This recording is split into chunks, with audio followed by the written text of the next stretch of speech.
ದಾವಣಗೆರೆಯಲ್ಲಿ ಒಬ್ಬ ವಿನಯ್ ಕುಮಾರ್ ಅಂತೇಳಿ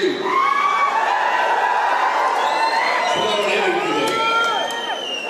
ಪಕ್ಷೇತರರಾಗಿ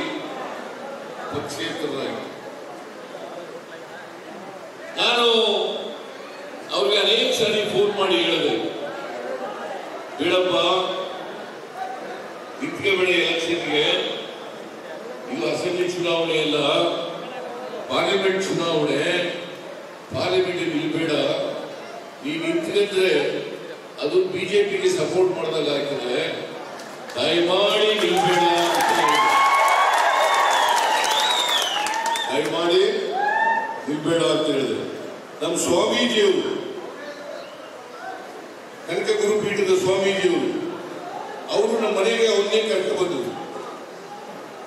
ಬಂದಾಗ ನನ್ನ ಜೊತೆ ಹೇಳಿದ್ರು, ನಾನು ಇರಲ್ಲ ಎಲೆಕ್ಷನ್ಗೆ, ನನಗೇನಾದ್ರು ಮಾಡಿ ಅಂತ ಹೇಳಿದ್ರು. ಆಯ್ತಪ್ಪ ಅದಕ್ಕಾರ ನಿಮ್ಗೇನಾದ್ರು ಸಹಾಯ ಮಾಡೋಣ, ಇದು ಎಲೆಕ್ಷನ್ ಇರಬೇಡ ಅಂತ ಹೇಳಿದೆ. ಒಪ್ಕೊಂಡು ಹೋದ.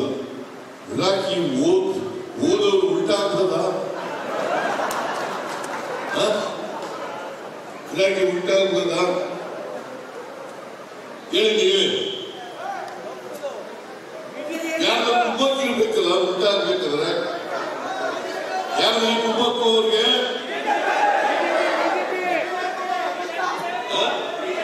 ಇನ್ನೇಕೆ ಆತಂಕ, ಈ ಬಾರಿ ಪ್ರಭಕ್ಕ ನಮ ನಾಯಕಿ ನೀನಕ್ಕ.